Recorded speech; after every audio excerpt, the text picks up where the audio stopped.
Hello, welcome to Uncommon Leadership. I'm Michael Hunter with Uncommon Teams.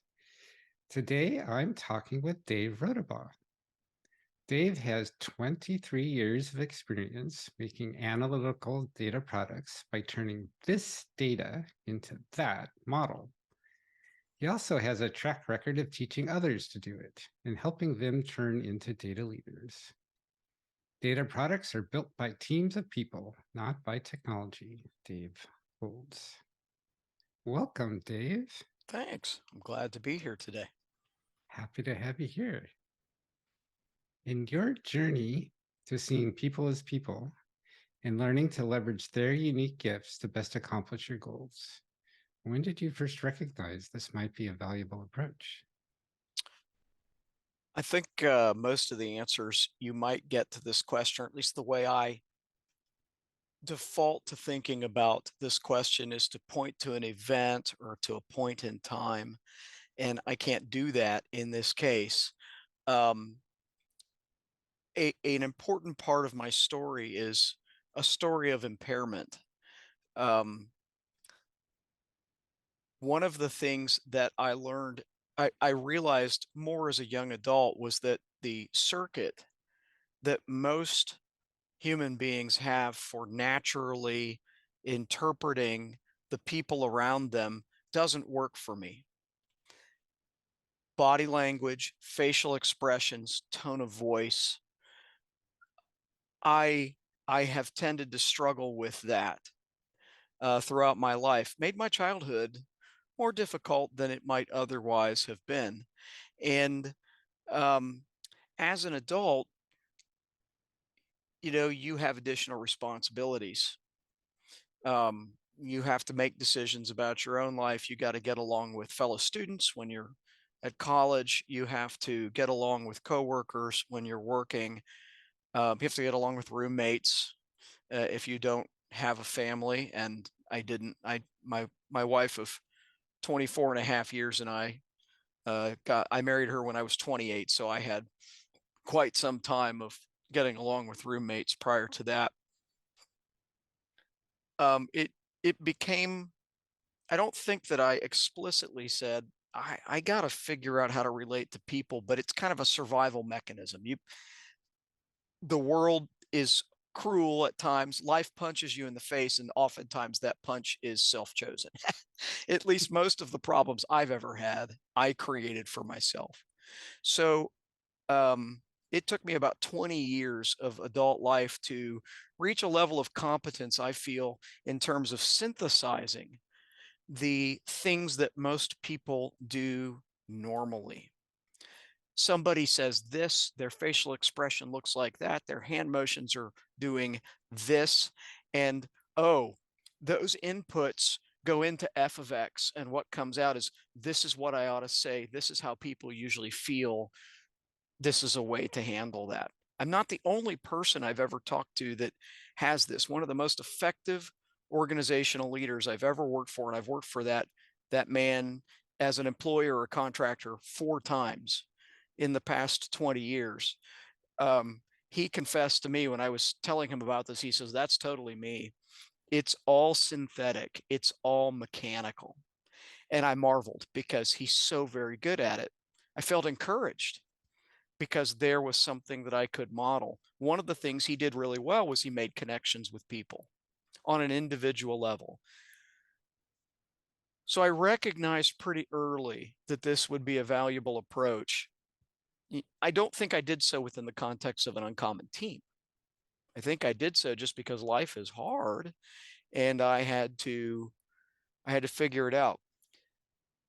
I'm well past my first 20 years of adult life. In fact, I'm sufficiently old that I'm into the fourth decade of adult life. And um, I've had an interesting byproduct of the intentional drive towards synthetic simulation of intuitive human political nature. I've learned to feel. And so things that were completely mysterious to me have become more organic. I consider this a gift. I don't know how this has happened. I don't know why. I wish I did, because if I did, I would sell it and, make a lot of money. And then I'd buy Porsches because I have Porsche lust. But I it served me well. The increase in that natural capability. So um I figured it out pretty early on, although I saw it as manipulation of people at first, which is a terrible thing to say, but I didn't mean it in the Machiavellian sense. I meant it as a coping mechanism, realizing that I struggle with a lot of things. Um, so pretty early on. So if you weren't natively processing all of this, what signals showed you that there was something to change? That's a great question. Uh, Everybody has different things that motivate them. One of the things that motivates me is a fear nigh to terror of embarrassment. And when I would behave badly, which happened a lot, and somebody exposed that behavior, I was I would be very embarrassed, and I hate being embarrassed. Some people don't deal with embarrassment. They deal with it better than I do. But yeah, that really motivated me. So then you started as, well, these things lead to me being embarrassed. So I'm going to identify these things so I don't, and then figure out how to change what I know is coming so that I'm not embarrassed. And then did Right. that just naturally, you start noticing other things that didn't lead to embarrassment? How did that widen out to, I could do this with everyone and it's helpful in all those areas?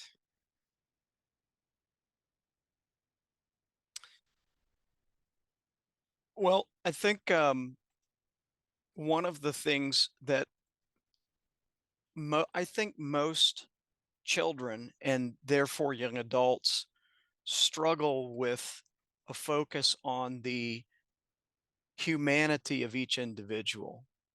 I'll give you an example. I have several brothers, and one of them likes a certain kind of racing, and a star of that series perished in a crash about 20 years ago. And many years after that crash, he made some disparaging comment about that racer, effectively saying something like, that guy was a jerk and deserved what he got.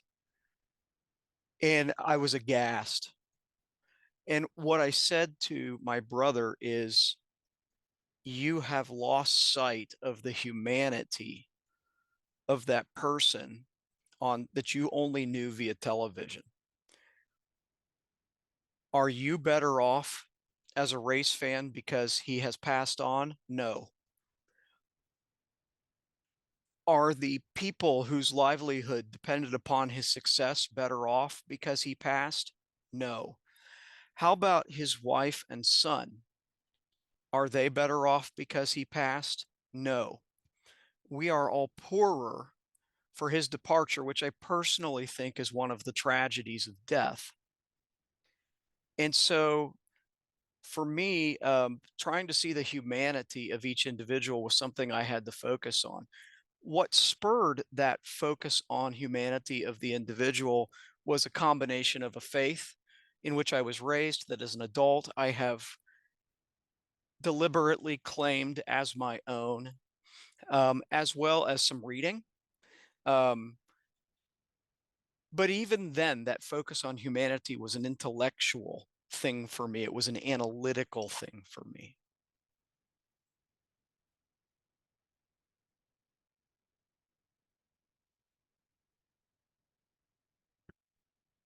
And what was it of all the data you were pulling in that said, this is going to be useful to chase after, more important than these other 10 things that I see I could go do right now? Ooh, I'm not sure that the process was ever quite that deliberate. Um, because data is um, data. We all say it's intrinsically valued, but the truth is the intrinsic value is it's like buying a house and the house appreciates in value. Sure, your balance sheet shows that you are worth more as a result of ownership of that piece of property, but the truth is it's an unrealized gain. It's not real money. You can't spend it. You can borrow against it, but that has its own side effects with which you must deal. With regard to understanding what data is valuable, what data isn't valuable in pursuit of the synthesis of interacting with people, I don't know that there was anything deliberate, but I can tell you what helped me was referencing that faith again is is a framework of morals that you could use to determine what was virtuous and what wasn't. And I still use that framework today, but I think that was an important guide for me. I can give you an example if you'd like. Yes, please. There is there are 9 attributes that I consider to be virtuous. They're love, joy, peace, patience, kindness, goodness, faithfulness, humility, and self-control. Depending on the translation, you get a slightly different version of the 9. But those are that's that's a good start right there. And so, um, which of those are most important? Well, I don't know. All right, which ones can I execute? Oh, that's a different question. And so when you struggle with the native understanding of humanity, the question of what can you execute becomes really important. But I mean, that's true from an engineering perspective for anything. And when you're leading a team, the question of what can my team execute is also an important question. So for me, it was maybe shoot your mouth off a little less, right? Stop being so confrontational when somebody disagrees with you. That's one way to do it, even if you didn't feel like it. Um, well, okay, which of those virtues is that in support of? How about gentleness? How about humility? Humility has been an important guide for me in my career. I can point to specific spots where I chose humility and I got in at least less trouble than I would have had I not. And maybe I'm sure I got some benefit, which I would have foregone had I not chosen some humility. Another one might be uh, let other people choose. Everybody that is good at something, most people that are really good at something struggle with the trust issue in an uncommon team. You look around in my case at the engineers, and you may say, I don't know if any of you are better at this than I am. That's an irrelevance, total irrelevance. Since I can't do all the work, you have to trust the people around you. And the question is not, am I better? The question is, do your people have what is necessary and sufficient to get the job done? And if not, how do you help them be necessary and sufficient? And then once they achieve necessary and sufficiency, how do you help them achieve excellence to grow into something beyond necessity and sufficiency? What virtue is that in support of? Self-control, patience. So that's I needed frameworks. In general, I need frameworks. Sometimes I form my own framework. The truth is, I'm not that smart. Most of the time, I just want to look at frameworks, pick one, and go, I think I can apply that. It sounds like a lot of what you do is you're really good at listening to your inner guidance and then Uh, using that to direct your yeah, execution. I do. When you've been married for 24 and a half years and you have three sons, you you go through a lot of frustration in life. Marriage is the hardest thing I have ever tried.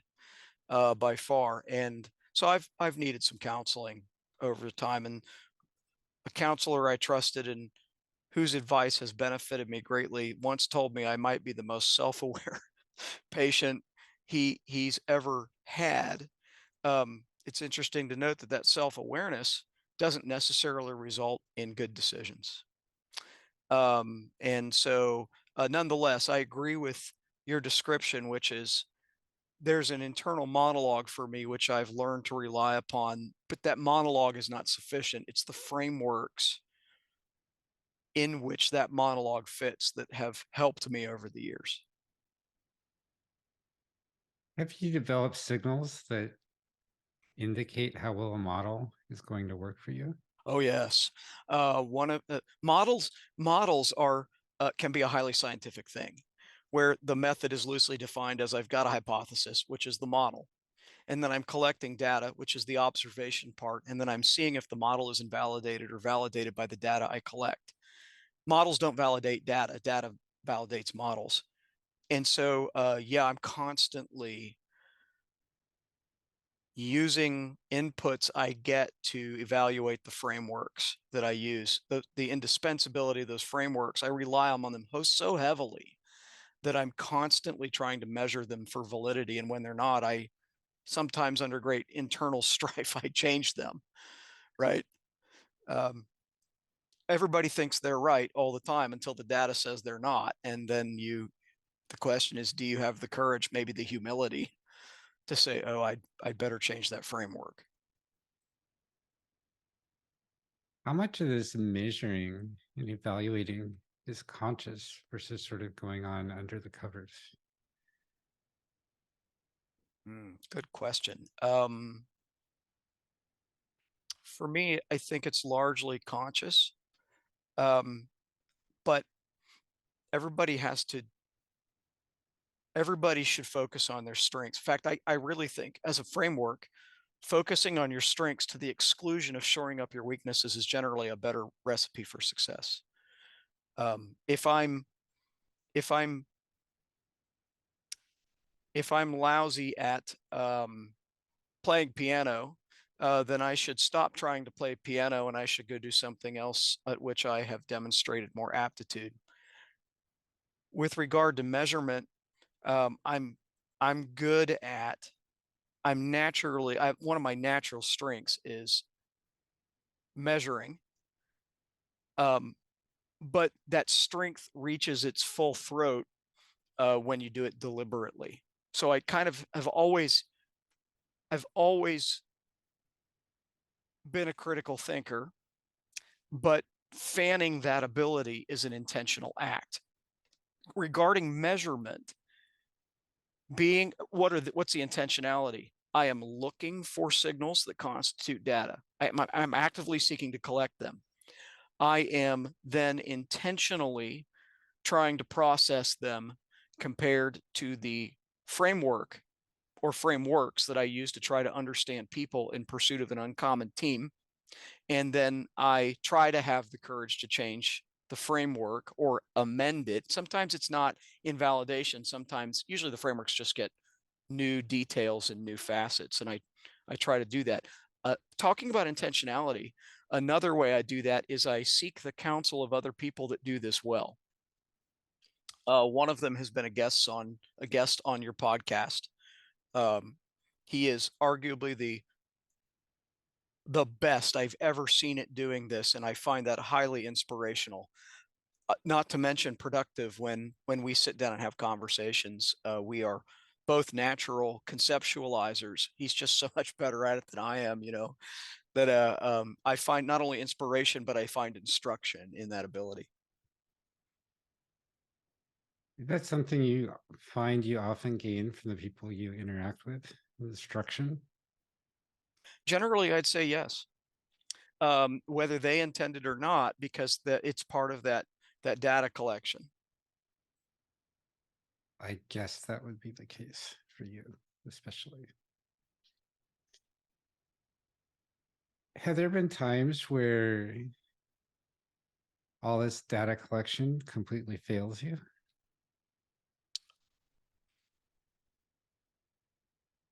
Can I change the question? Sure.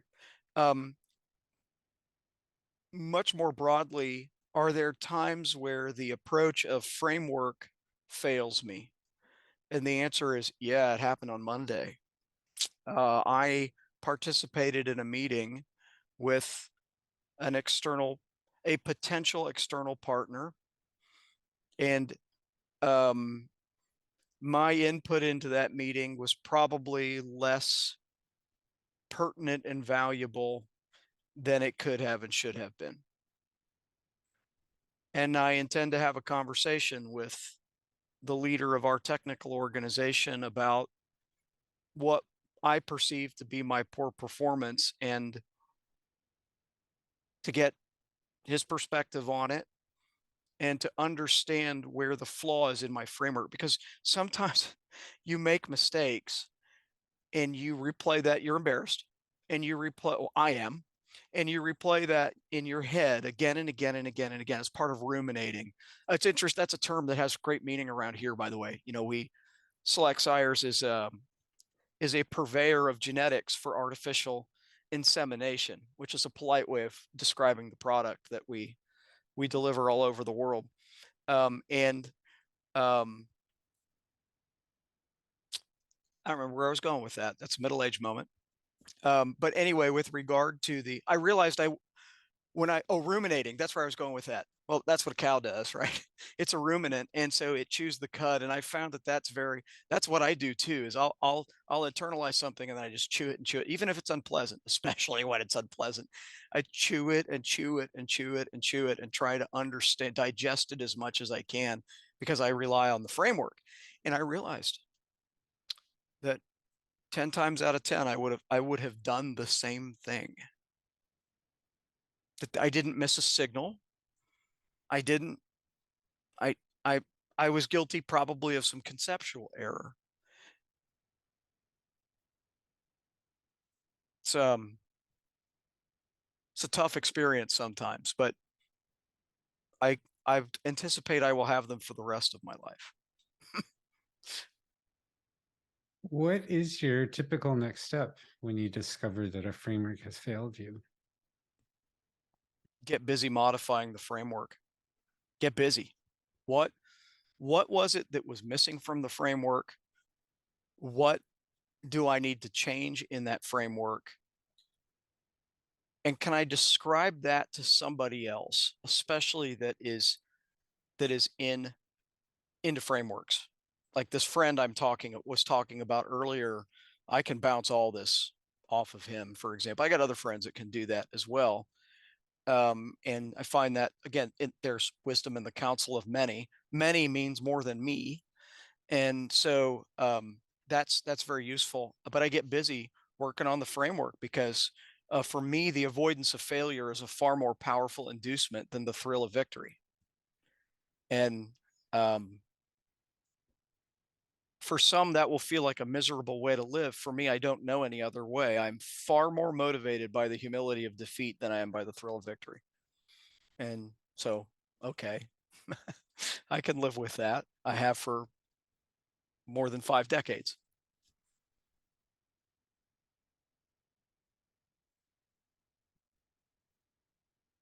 Learning is not so much a primary motivator for you as just part of your how you are, it sounds like. You're right. I would agree with that in that learning is not a primary motivator, but desire to know is. I picked up a new friend. So I like cars. And earlier this year, I bought a toy. And I met in December, in pursuit of that purchase, I met a guy locally here in the Columbus area that owns a similar car to the one that I ultimately purchased. And while I never drove his car, which is weird, he and I have become pretty good friends, but he's a lot different than I am. He's a cop, which means he has a lot of process in his life, and he details cars. He's a good car detailer on the side, and that's more process in pursuit of outcomes. One of the things that he has come to understand about me is I like to know things. He likes to do things. I do like doing things. I mean, adventure is fun, right? But I really just like to know things. So the learning itself, the process is not something I particularly enjoy, but I love that prize of I know this when I'm done. Got it. What has been your biggest struggle through this journey? It's I mean it's my own impairment. And so one of the things that I need is a model, not my own, because I've struggled to. If I could have made this model or at the circuit, I was naturally gifted at understanding people on an individual level. We wouldn't be talking in this way, right? But I need a model for understanding people on an individual level. And so it's your question about learning and knowledge, very appropriate because um, I've been exposed to multiple models, Myers-Briggs. At a prior employer, we used Berkman, which Berkman is a difficult thing to comprehend, in my opinion. Once you are coached to understand it, it can be very powerful. Um, I'll give you an example of a story of that. I worked with an engineer over whom I was not I was not in an oversight position. He was a peer and grew up on a different part of the world, speaking a different language, etc. Um, and engineers, most engineers, in my experience, tend to answer questions directly, and they tend to lead with the trump card. Whatever the most important thing is, that's what they go first, and they move with dissent. When this engineer would answer questions, you'd start getting the story, and I get frustrated. Now, stop telling me the story. Just tell me the answer. Then we all did Berkman, and we went over each person's Berkman, and I understood something about my colleague. My colleague has a biggest need to just feel respected. He gets energy from feeling respected. Personally, I don't really care about that. I just want the answer. And um, it was interesting that everybody, all the other engineers on the team were like me, except that engineer. And when I saw that in Berkman, all of a sudden I realized the way I was communicating with him was totally wrong. And I totally changed the way that I communicated with him. And our relationship got a lot better. When I asked him a question, I'd listen to the story because he felt respected and because in the story, I was going to get the answer that I needed. It took more time than if you just gave me the answer. I love bulleted lists. Just give me the bullets. But that was not within that colleague's capability to execute. And so, more generally, that's really what I need. I need pursuit of a model for understanding people at an individual level. And so that's been my biggest struggle. You go, well, why aren't you working on that? If sounds like a top objective. And the answer is, I don't find the topic especially interesting. Remember how we talked about I like to know things, but I don't particularly like the process of learning? Yeah, I'm caught up in that right now. Where, hey, you should spend some time surveying the models and then picking one and really getting to know it. That doesn't that sounds boring. I don't want to do that, even though rationally I know that that is one of the most potent things I could do. I'm struggling with inertia in that particular matter. So understanding people at an individual level is a constant theme in this conversation coming from me. I was born without the ability to understand them at I was born with this impairment and I've gotten a lot better at it, but I love these frameworks and I want to commit. I want a framework for understanding them at an individual level, but I find myself balking at putting in the time to pick one and get really good at it. You need that matrix auto download capability. Yeah, I do. If you could sleep on a book under your pillow, I'd be all over that. That'd be a great way to Wouldn't it consume though? information. You know how much calculus I'd know?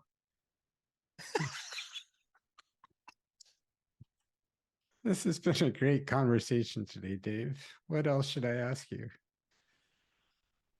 Um,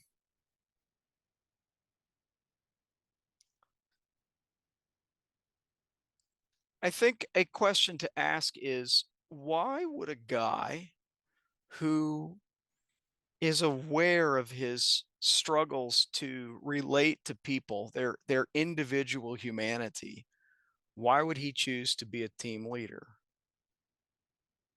What has led to your so often leading teams when relating to people has been such a struggle? Well, I have always, for a long time. So I was an independent contractor for a long time. Um, that suited my personality well. I like the money. Um, I didn't mind hustling for the money, and I mean that in a good way. And I always wound up though. Well, when you're a consultant, as opposed to just a contractor, when you're a consultant, you're being brought in for one of two reasons. The first is you have skills the team does not have, and they're encountering a hurdle they're having trouble getting over, and you're going to be able to help them do that. The second is they just need the time. It's always been both at the clients I tended to play in, and what because they always have a skill barrier that the team is struggling to get over. I mean, you're selling the client on the idea of, I am an expert, I already know this, I can help your team get over it. That is, by whether you say it out loud or not, you're saying I can be a leader. From a technical perspective, I've always been a leader. I'm good at teaching and I like it. And teaching has been one of those things that helped me understand the individual humanity. The way it did that was, when somebody asks you a question, usually they're asking you a different question. Can you hear the real question they're asking? Can you see the hole in their knowledge? Can you see the error in their thought process that has led to the question? That's always been natural for me. With regard then to the individual humanity, I used that as a way to say, oh, I can see individual differences, at least intellectually, I could see it, and I could craft my response aimed at the particular thing they didn't understand, and often describe it in a way that resonated well with them. Because you proceed with the assumption everybody wants to do better, and they do. And so that teaching was really helpful for me. So that aspect of technical leadership is something that I've done for a long time. My role as an organizational leader is only about 18 months old. And I have had people that told me, you probably shouldn't do this. And so, why now? Why try this? And the answer is partially for the challenge. Another part of the answer is the belief that it can work. Um, Another part is because I'm tired of the technical. I never liked to develop. One of my mentors early in my career, we were working for a consulting company.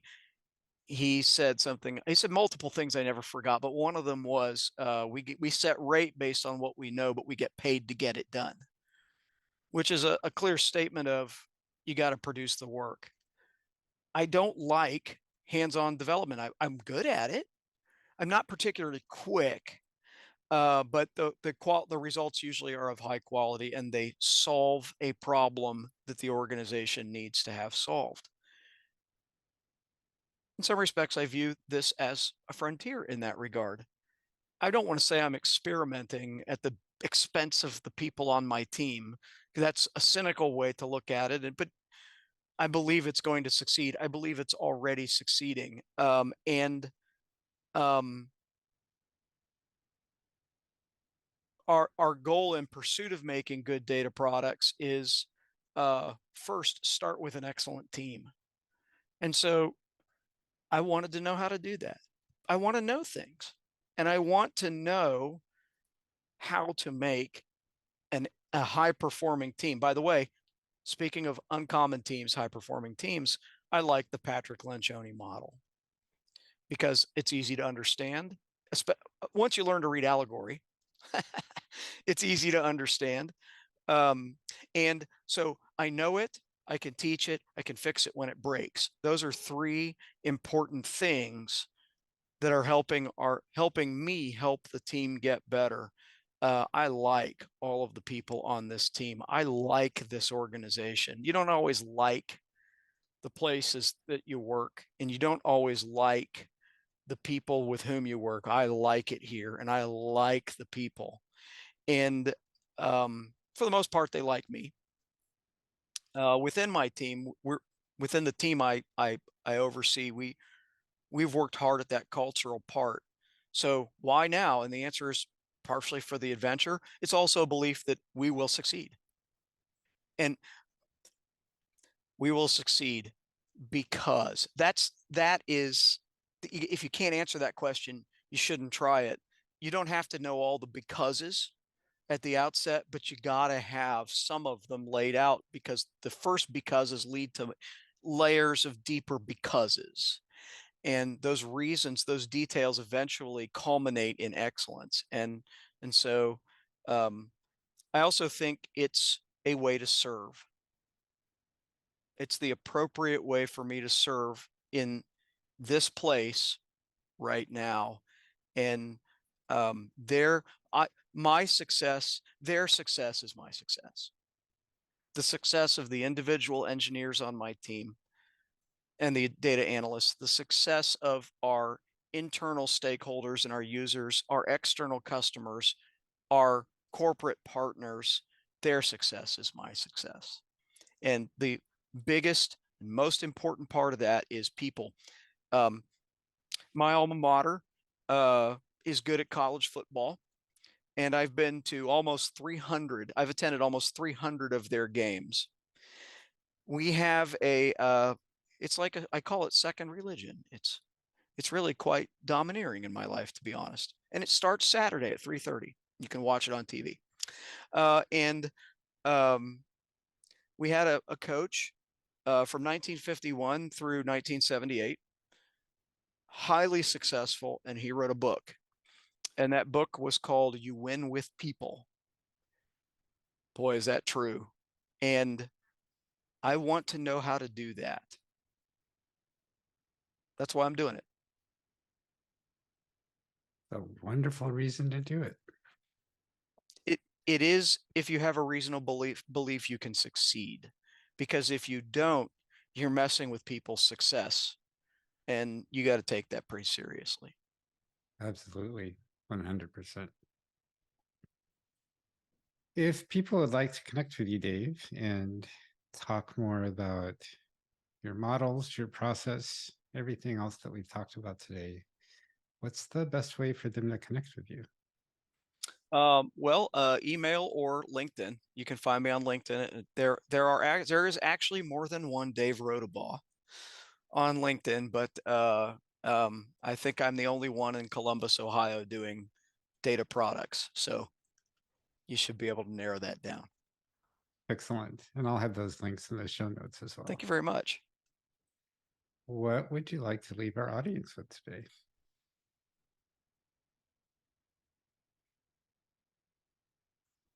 Kind of if I can do it, you can do it too. There isn't anything special about me. In fact, I would suggest the opposite. Uh, um,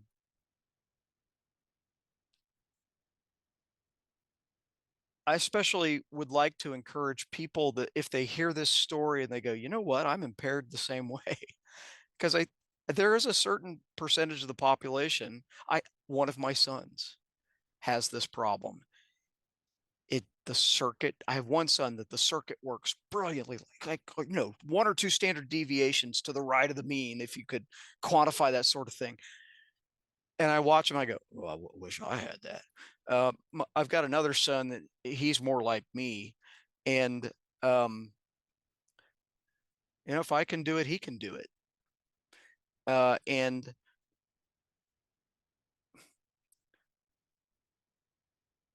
another thing to leave them with is don't get caught up in the details of the path. There is no the path.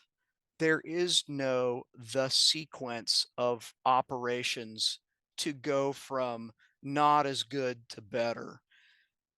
In my own life, I've quit. People say, "What do you picture yourself doing in 5 years?" Look, I don't know what I'm eating for dinner tonight. I've totally stopped predicting what life is going to be like in 5 years because it's always wrong. Um, so everything is a learning opportunity. Everything is in pursuit of a goal. Don't worry about whether I should learn this first and this second and this third. We can invert the order of operations or scramble them around, and at the end, we can arrive at the same learning, the same excellence. I don't disagree that the order probably influences A, the success that you have along the way, and B, your perception of the factors that contribute to excellence. But that's diversity of experience. And because the way to deal with blind spots is not to, in my opinion, is not to work on becoming visible where you getting visibility where you have the blind spots. That's a weakness. You shouldn't focus on your weaknesses. It is to partner with people that don't have the same blind spots. And because in that counsel, there's wisdom in the counsel of many.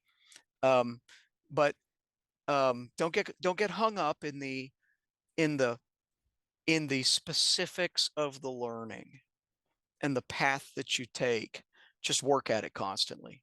You can be an intellectual plodder, and by that I mean PLODDER. The tortoise couldn't run nearly as fast as the hare, but he won the race by never stopping, putting one foot in front of the other. That's worked well for me, especially when it comes to trying to form an uncommon team. Thank you so much for your time today, Dave. And thank you, audience, for joining us today. Dave and I want to know, where are your models failing you? What troubles are you having finding and developing models? What else have we talked about that you'd like to know more about? Let us know. And have a great day. Thanks for joining us on Uncommon Leadership today. If you found these stories interesting, inspiring, and illuminating, sign up for my newsletter. Hop over to uncommonteams.com and use the form at the top of every page. You'll be the first to know about every new episode of Uncommon Leadership. You'll also discover how you can build uncommon teams. If you'd like to chat about doing that yourself, email me, michael@uncommonteams.com, or use the contact form on my website. Thanks so much.